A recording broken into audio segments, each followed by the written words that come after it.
recalls three papers that were very important in my work.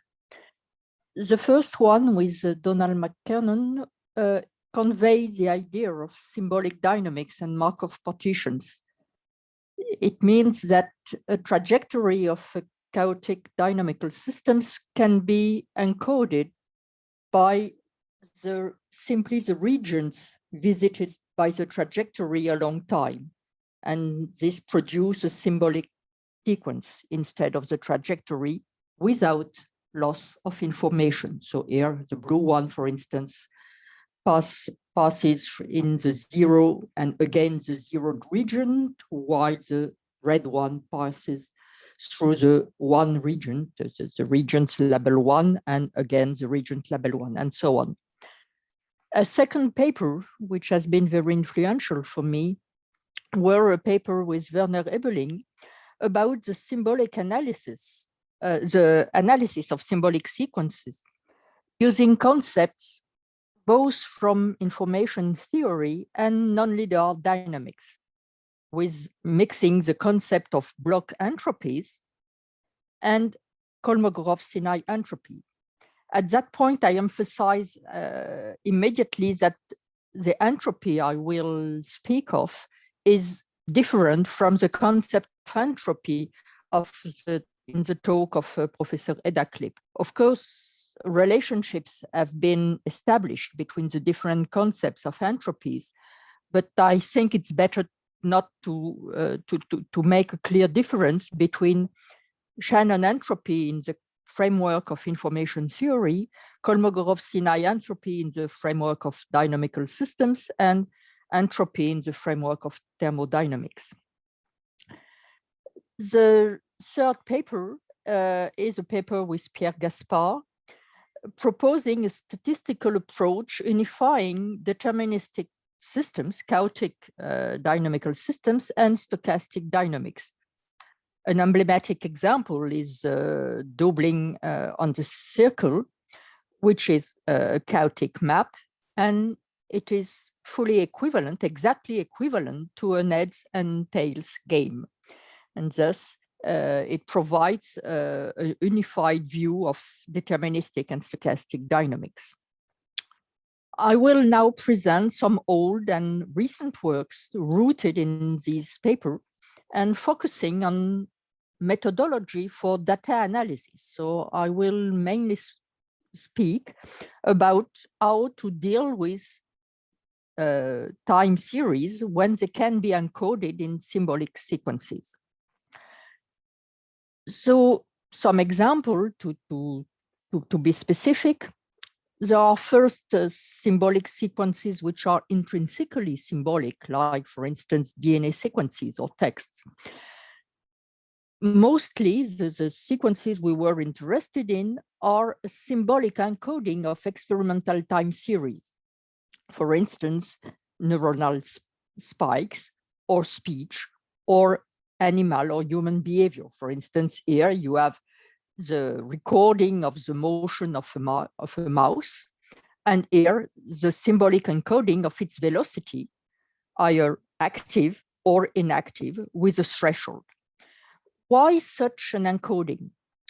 It is due to the specificity of behavioral data, which, given the costs of the experiment, are both rare. We have a few trajectories, not thousands, just tens of trajectories recorded, and they are short because, for instance, they cannot be pursued because the mouse is tied, or the ethical reason prevent, for instance, for human recording to make a recording for days.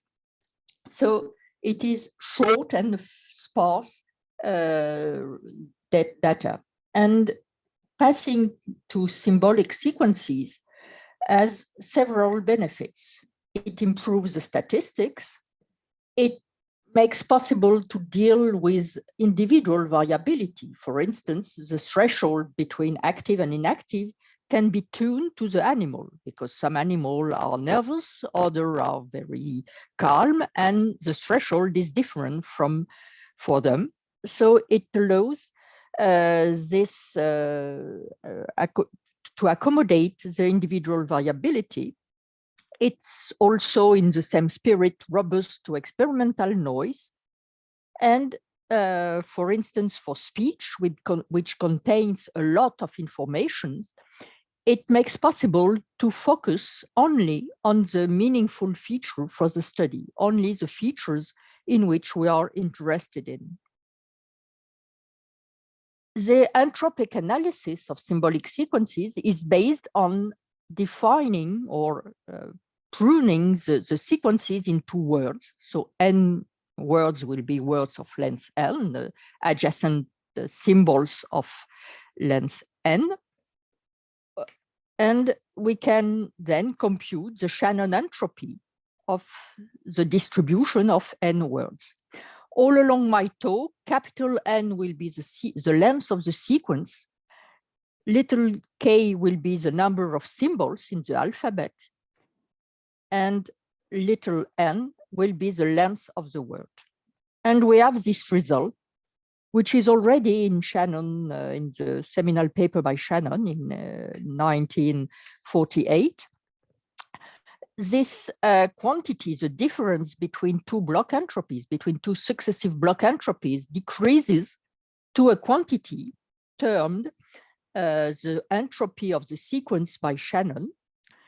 If the entropy per symbol, per letter, it converges towards the same quantity, this entropy of the sequence. It is an entropy rate, actually, because it is per symbol. And the interpretation of this quantity is, or this quantity has several interpretations. The basic one from the definition is the average uncertainty on the next symbol, or the missing information for predicting the symbol as, at step n when you know the previous one.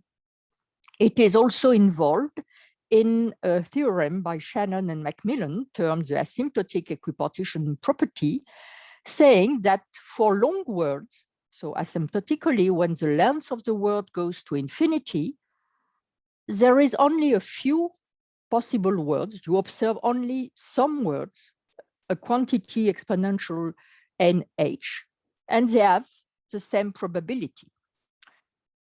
Chaotic dynamics or stochastic dynamics can be characterized by a strictly positive entropy rate, and roughly this quantity measures the temporal structure. 1 over h is as the meaning, or can be interpreted as a correlation time.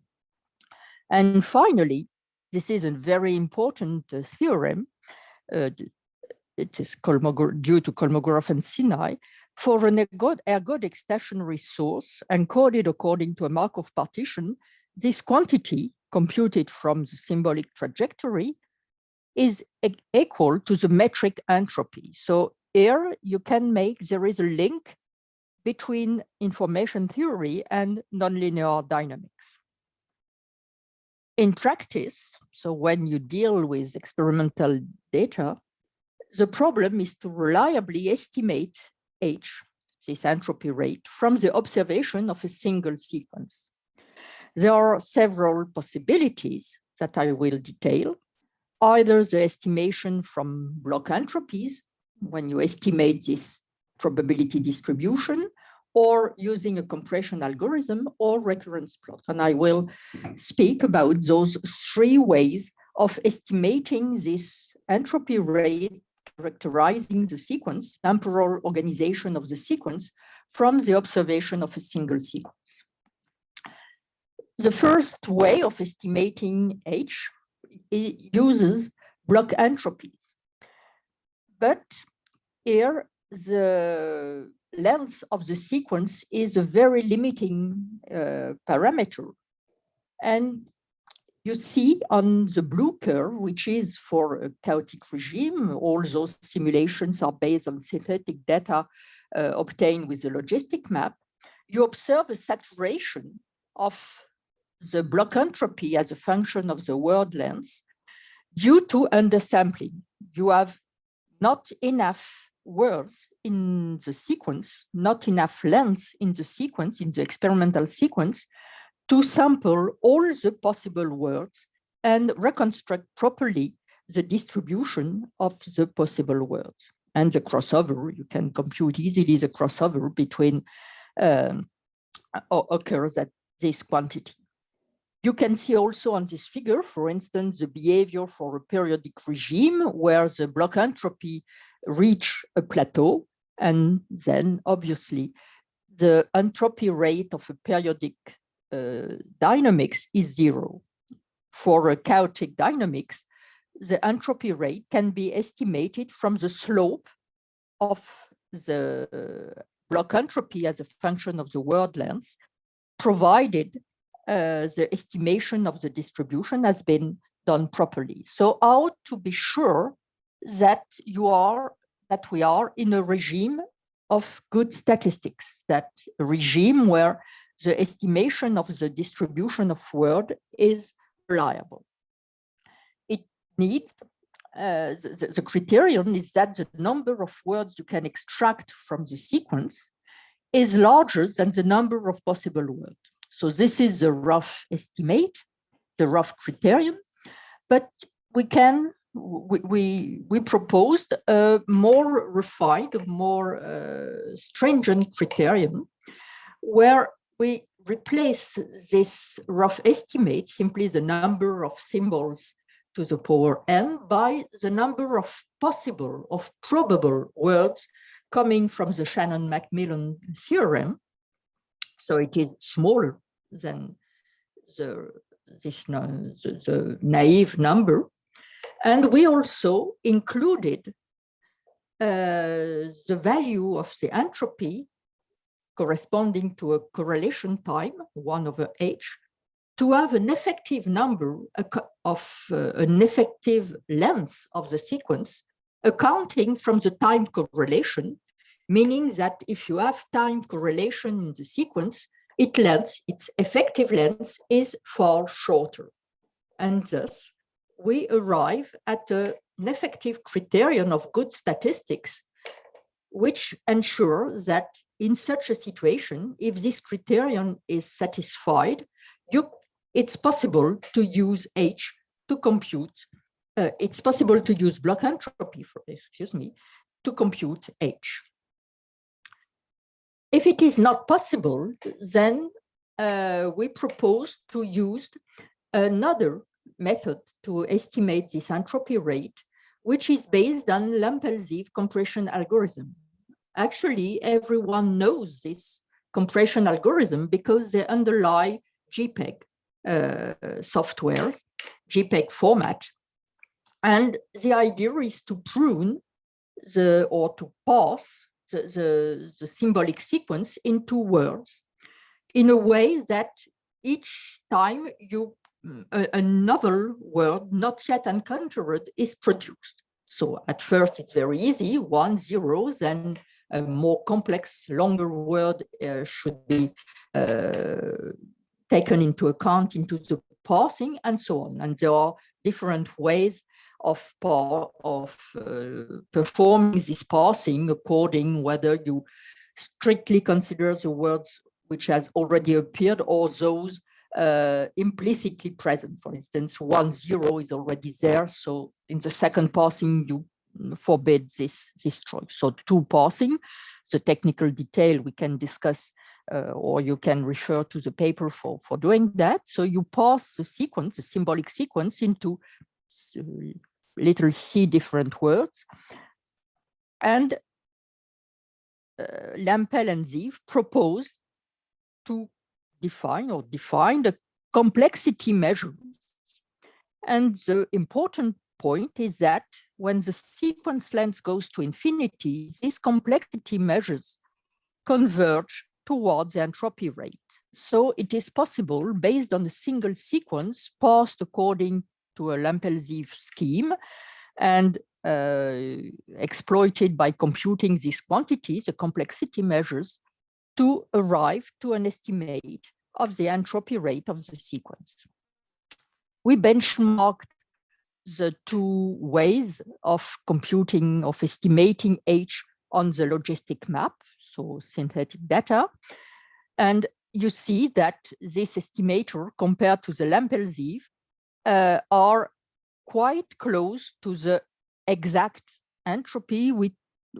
For the exact entropy, we choose to estimate the Lyapunov exponent of the logistic map, which coincides with this entropy rate, and we computed in the first step, we computed this Lyapunov exponent with very long sequences to have a reference point. So the blue curve could be taken as the exact value of H, and the blue and magenta one are as estimates. And you see that they intermingle, and at low entropy, the Lampelsieve scheme seems better, and the blue one seems better at high entropy.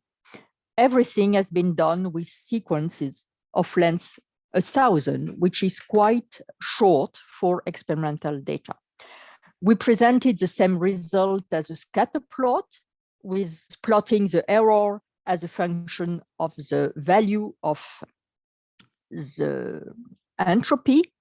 And we arrived more precisely at the same conclusion. For low values of the entropy, the Lampelsieve scheme performs better, while for high values, the block entropy, this difference of successive block entropies, provides a better estimate. And we proposed a two-steps procedure using the self-consistent criterion I have just explained. You first compute an estimate, a rough estimate of the entropy H using Lampelsieve, check for the criterion, and if the criterion is satisfied, then the value of H can be updated, can be improved. The estimation of H can be improved using block entropies. We used, for instance, this way of estimating entropy in analysis, in studies of pathological human behavior for patients suffering from anorexia. The data were speech recorded from a life story of the patient recalling their life stories. And we encoded, for instance, based on the emotional contents of their life stories, either positive, negative, or neutral. And we use two ways of exploiting the estimation of H in the data, either surrogate testing, comparing the value of H in the recorded sequences to surrogate data, the same symbol but shuffled to totally suppress the temporal structure, or we compare to the entropy estimated for a paired control group. And we show that the emotional contents of the patient's speech display a lower entropy than randomized data. And this can further analysis have shown that it is due to perseveration in the expression of negative emotion. And also the data from the recorded speech of the patient show higher entropy than in the control group, that can be interpreted as the presence of fluctuations in the emotional content of the speech. The patient alternate very rapidly between positive and negative emotion, which is not the case in the control group. A third way of estimating this entropy, this dynamical entropy, is uses recurrence plot, and it is called now RQA for recurrence quantification analysis. A recurrence is when the 2 points of the trajectory lie very close one to the other in the phase space. So for a continuous state trajectory, the criterion for defining a recurrence is simply the distance between 2 points of the trajectory is smaller than a threshold epsilon. For symbolic sequences, it is far simpler. You have a recurrence when the two symbols at different times, I and j, are equal.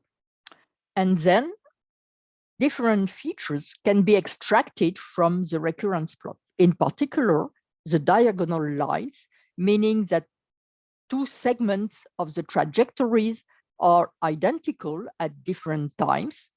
So at different times, you have the trajectory passes exactly by the same sequence of symbol. And with Philip IV, we have shown that for this symbolic recurrence plot of symbolic sequences, the value of the entropy rate can be estimated from the slope of the probability of the statistics of diagonal lines. So if we consider the fraction or the frequency of diagonal lines of length larger than L, and we show that this statistics is related to the entropy rate according to this formula, meaning that taking the slope alpha here, is a good estimator of the entropy rate. We again checked on the same benchmark of the logistic map, and you see a very good estimate of the entropy rate of the logistic map. I will skip that because I'm running out of time. And the most recent work last year was an improvement or an alternative scheme of recurrence quantitative analysis that we termed parametric recurrence quantification analysis with Sofiane Ramdani. The first step is to pass from the recorded time series to the recurrence plot. Then the idea of parametric recurrence quantification analysis is to fit the time series by an autoregressive model. Here for the EEG sequences, AR of rank 6 was the best. So we fit with an autoregressive stochastic model. And then we use an exact or almost asymptotic, exact asymptotically, we use this analytical expression of the different recurrence quantifier. For instance, the fraction of recurrence can be expressed by this quantity computed from the statistic of diagonal length. And we obtained analytical expression as a function of the parameter of the stochastic fit. So in this way, it was very fast to compute the different recurrence quantifier even for multi-channel data, for instance, EEG, based as a function of the parameters. So in this way, we avoid the construction and the wool analysis of the recurrence plot and use instead an analytical computation as a function of the parameter of the fit. And in this way, we could propose a fast and parallel computation, making possible to estimate in real time. For instance, the images here are obtained for real-time EEG recorded during an awake brain surgery. So it is possible to use this recurrence quantification analysis to monitor the EEG of the patient during the surgery. And with that, this is only a sample of the different methodology rooted in the seminal work of Grégoire Nicolis that we have developed with Laurent Pesard, Philippe IV, and Sofiane Ramdani. And I will be happy to answer the question you may have. And here is a list of references if you are interested in knowing more, and if you are interested in the technical details, which I skipped here. And I'm sorry, I must close my window because there is noise outside. Annick, thank you very much for this very interesting talk. We have time for questions. Please raise your hand or unmute yourself, Kathy. I have a question. By fitting the EEG analysis with an AR model, you assume for the beginning that the dynamics is Markov of a certain order. Can you comment on this? Do you have any data that the dynamics is indeed Markovian of some order? Indeed, this is the weak point. You have perfectly pointed the weak point of the method. We choose these autoregressive models because it has been validated for the EEG in this context previously. But it is in fact indeed the limitation. We could develop. We have also the same methodology, the parametric RQA, could be developed with more appropriate stochastic processes in case of non-Markovian features. But for the EEG, the AR fitting was appropriate. But it is specific to the data. Of course, this fit by a model should be validated on the specific data which are analyzed. Thank you. So you mean not just for EEGs, but for specific measurements of EEGs? I'm not sure I understood. Yeah, exactly. Okay, thank you. Other questions? I don't see further questions right now, but I'm sure we can continue private discussions. So, well, we still have a couple of minutes till 10:30, but if you, Annick will stop sharing your screen. Yeah.